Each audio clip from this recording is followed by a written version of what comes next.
Hi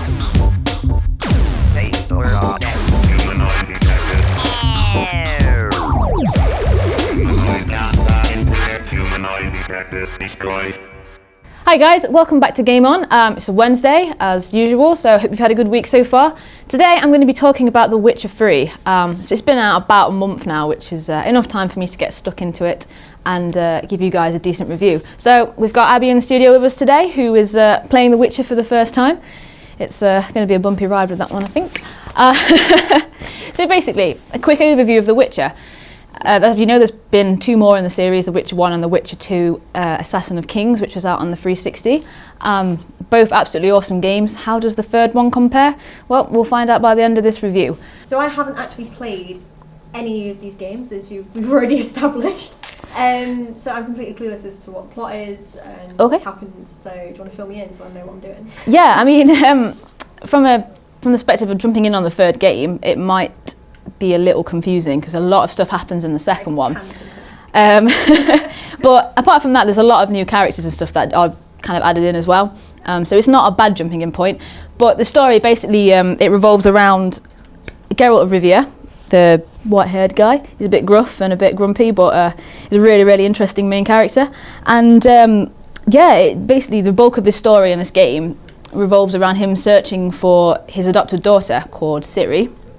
And she is what's regarded as a child of the Elder Blood, which is an impressive title all in itself. And yeah, she is supposedly the saviour or the doom of the world, depending on, you know, how she decides to play it. And he's looking for Ciri, and so is this evil spectral group called the Wild Hunt, which basically run around on horses and just like to mess things up, really. They're pretty infamous in the universe, and they're looking for her too. So for what purpose? Well, I don't want to spoil anything, so hopefully you'll find out by playing the game. So I want you to convince me to go buy this game myself. What would you say is its biggest selling point? Okay, well for me personally, as you might have gathered throughout this kind of shows, I'm a big story gamer. And though I don't want to say too much about it, so I don't want to spoil a lot of it, but the story is definitely what makes this game stand out. There's just so much detail and so much, I don't know, interesting stuff happening. I mean, all the side quests are completely separate. There's, you know, they all have their own story, and some of them tie into each other, which is quite nice as well. So there's little nods here and there. The main quest is just like, you just want to keep smashing through it, but there's so much happening as well as you just be like, oh, I might go and see what that guy's doing. And yeah, I mean, obviously I've not been playing it for too long, but already there's been a couple of occasions where I bumped into someone and then I've had to make a bit of an instant choice. Yes, that's another thing. It's one of these games where the choices you make affect everything in the story. So you make really important choices and the story goes off in tangents and stuff, and they're all really far-reaching as well. So you'll make a choice at the beginning of the game, think nothing of it, and then like 20-30 hours into it again, it's like, oh my god, that's come back to bite me in the ass. So I think it pulls you into a game more though, because you do become very conscious of what you are doing rather than just like button bashing and not really. Yeah, it's been fun because I'm talking to other people about it, and we're already comparing, you know, the stories, and it's like, so what did you do in this bit? Oh, I decided to do this and this, and it's like, oh right, okay, I did this, and then this has happened. So as far as like replayability and stuff goes, there's so much to do and so much changes with the game, which is, for me, is one of the most important things about it. Also, it's got a great cast of characters. Geralt, I mean, I'm not normally a big fan of pre-made main characters, but Geralt's awesome. I absolutely love Geralt. He's so gruff and all the time, and he's got a really dry. He seems to have a bit of a personality. Like, again, in the few bits where I have had to make decisions. Yeah, he's a charming character. But it's cool because you can play him how you kind of want to as well. I mean, I always, because I'm such a nice person, I always play Geralt as really nice, and I always want to help people out and stuff. But you can be a real jerk as well, which is good fun. Which I did do earlier, unfortunately. Yeah, I noticed that. It's totally against the. I don't want to get my hands dirty. But some of the supporting characters are really interesting as well. I mean, my favourite's got to be Triss Merigold. You obviously won't have met her yet, but she's awesome. She's like a sorceress, and all the sorceresses in this game are being hunted down, so she's kind of on the run. But she's wicked. Dandelion, who is a bard, he's hilarious. He's just so flamboyant and how you kind of would expect a bard to be, really. But he's also been in all the games as well, so it's kind of nice to see these faces back in this one. Cool. So obviously I've only been playing this for like half an hour now, and to me this feels so much like Skyrim meets Assassin's Creed. Yeah, it's not a bad comparison. I think with Skyrim, obviously, it's very similar in the sense that it's just a massive, massive open world. I mean, I've not seen anything like it. Yeah, I did take one glimpse at the map and thought, you know what? Well, yeah, I mean, a lot of your time's obviously spent exploring and, you know, seeing what's available. I mean, it's wicked because there's so many little villages scattered throughout the place, and every village feels different and unique. I mean, you sort of walk through and all the people are talking and just chatting about quests and stuff that are nearby. So it's always quite good to sort of slow down, have a listen to what they're saying and get some information and things. And like with the Creed stuff, yeah, I guess with the sort of way you kind of control it and the, you know, navigate it and stuff, it's pretty similar. I'd say completely different though. The combat is just, the combat's really, really good. It's very tactical in a non-tactical way, if that makes sense. So you're not having to sit back and think, right, okay, how do I do this? You are kind of thrown into it, but at the same time, every battle is planning, knowing what, you know, magic or signs to use, which oils to have, because you have like oils on your swords for different monsters and stuff. So when I said before that he's a monster hunter, it's like when you go onto these bounties to take these missions, or these Witcher contracts as they're known, you have to research it first. So you'll say, it's this thing, and you're like, right, okay, I'll go and find some more information on it, find books. So it's like, it's the whole half of the battle is preparation, and then so it sounds a bit from the button bashing mentality. Definitely, yeah. It sounds like it's quite intense. It kind of is in a way that it has to be played on harder difficulties, because I tried it on the easier ones, and it was just literally just running around with my sword and just killing everything. So you have to push the difficulty up, and that's when it's really challenging, but it's wicked combat. Definitely, yeah. I mean, each of your magic is useful in different senses. I mean, there's one that makes a shield, there's one that makes a trap which you throw on the ground and stuff gets stunned, and it's really, really cool. It's very, very detailed. But yeah, you will die a lot. You will die a lot. No matter, and you kind of think, right, okay, no, I need to approach that differently. So in a way, it sort of reminds me a little bit of Dark Souls in a sense. You have to really kind of watch what you're doing and avoid and back, you know. Definitely, yeah. It's very rewarding though when you do manage to take stuff down. But I mean, as I mentioned before, things like the oils and stuff, there's a whole side of it which is like the crafting.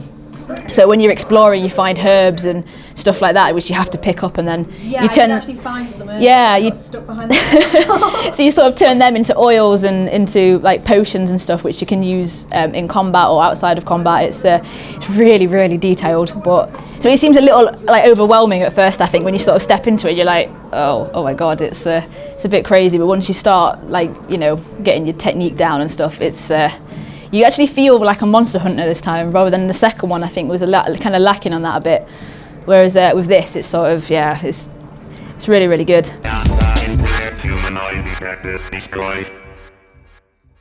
So yeah, some people would say that gameplay and stuff's really important, but also visuals and things as well. So as you can see, it is. I mean, I've been playing it on PS4. It's pretty. I'm gonna throw a bit of a curveball and say it's not the best looking game I've seen. It's one of those ones from a distance, I think it looks amazing, and then you kind of zoom in and it's like maybe it's not as good. But I mean, there's some moments where I've been sort of, you know, exploring the plains and I've had to stop and look because it's like the skyline and the, you know, that was just looked incredible. So you just like stop for a minute and think, I'm looking at a virtual sky, but this looks amazing. So yeah. I think the character models are great. I think that's probably one of its stronger points. But yeah, I'm going to throw a curveball. That's a bit of an example of what you're on. Well, yes, yeah. Stronger graphic-wise, visual-wise. What as in? Scenery, I think. Yeah, I think definitely the kind of you just like stop and stand moments where you're like, wow, that does look amazing. Yeah, that's exactly what I mean. That's a quite good example actually. But I think it's a weird one. If you look too close at it, you can see it looks a bit. That's what I meant by earlier when I was like, it's a bit Assassin's Creedy. Like, yeah, definitely. Oh gosh. Well, yeah, let's carry on watching Abbey own these goblins.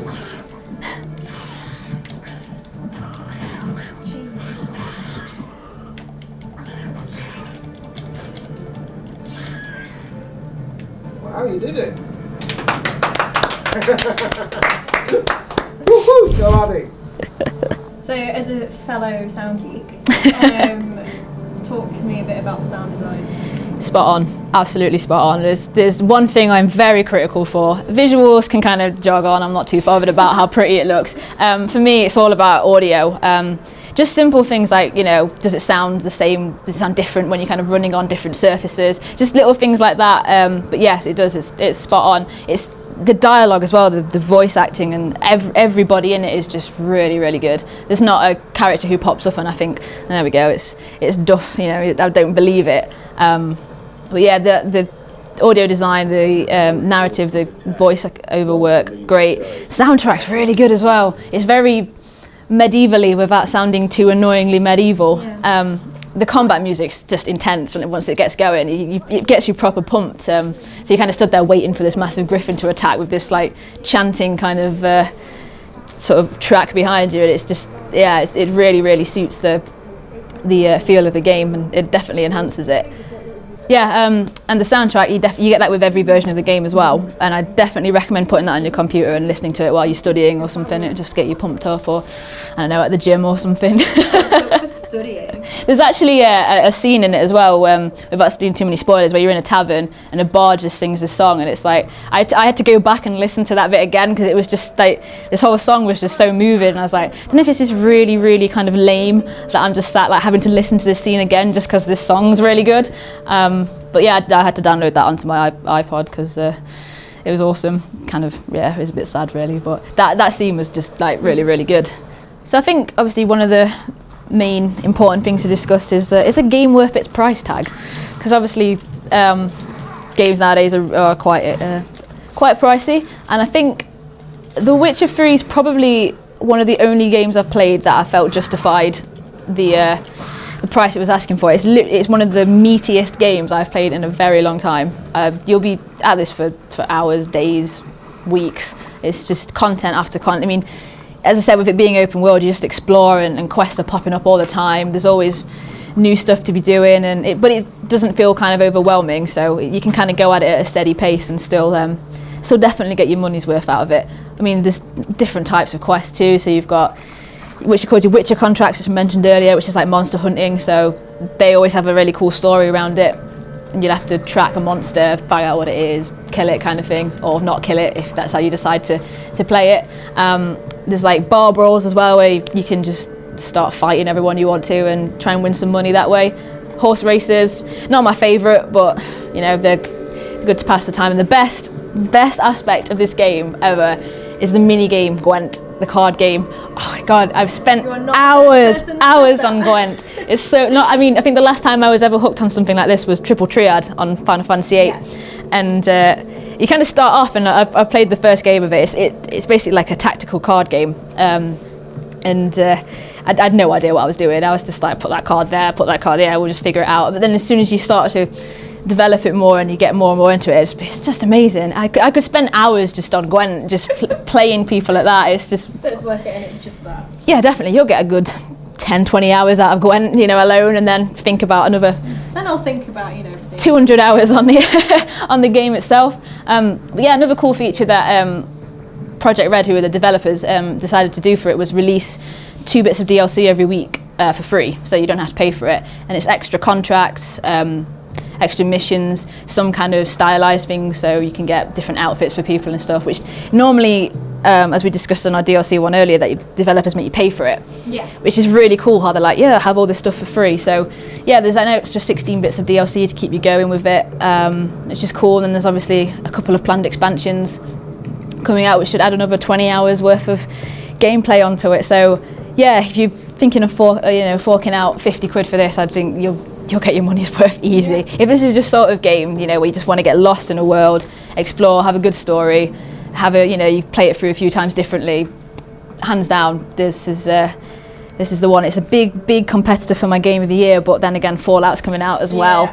So it's going to be an open world off, I think, for me personally. But kind of in comparison to The Witcher 2 as well, I think it's quite tricky to kind of compare them, because even though they're in the same universe, they feature the same character, they're so different, with this one being open world and more about the exploration and the combat, and the two following more of a story, like a branching story.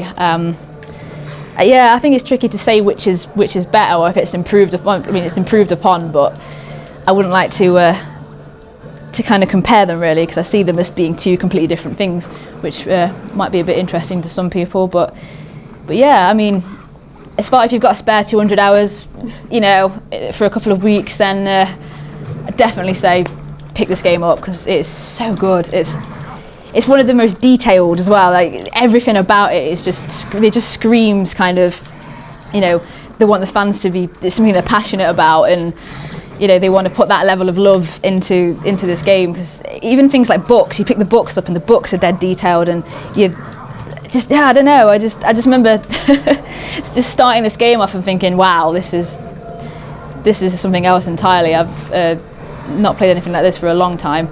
So I think if you're, you know, got, as I said, some spare time on your hands and don't mind dying a lot when you get attacked by monsters and things, this is definitely, I can't recommend this game enough. Every time people ask me, you know, what should I be getting on my PS4, my Xbox One, I'm just like The Witcher. I know I sang its praises, and I should probably talk about a couple of niggling points that kind of annoyed me. Loading screens is one.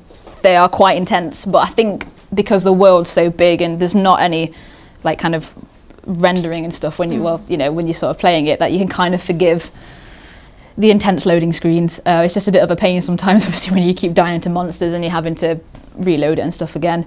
But I don't know, I think apart from that, another really weird one, I found the text quite small.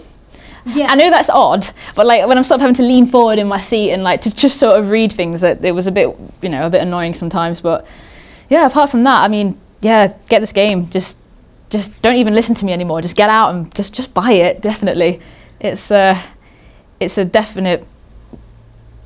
You need it in your collection. You need it. You definitely sold it to me today. That's what I'm going to say. Just you need it. You need this game. We'll be going out and myself now, and hopefully not dying so much. Well, once you start from the beginning and you actually get your tutorials and yeah, you see that's where it's at. I'm a bit more attached to this dude. Oh, Geralt's amazing. As I said, well, it's things like his beard grows.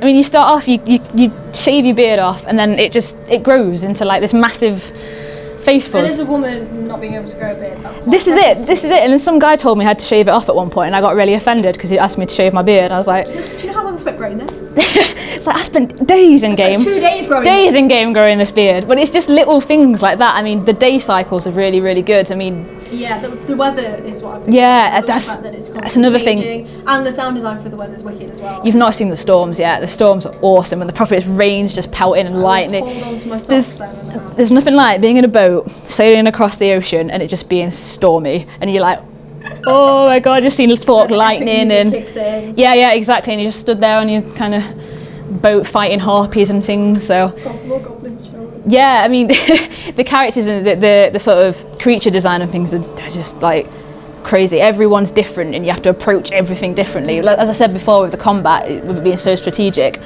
yeah, you sort of, when you see the harpies and stuff, you have to get your crossbow, which is a new addition. So obviously kind of shoot them out the air first and then sort of stab them that way, or you can sort of try swinging your sword blindly at them, but not recommended. I mean, the drowners and stuff, they're always like lunging at you in groups, so it's a lot of dodging and sort of side rolling and things. I mean, it's just insane. Like, everything you'll encounter on this is different. And that level of, I mean, I know it was delayed a couple of times, but they delayed it and made this. So I think it's definitely worth the wait.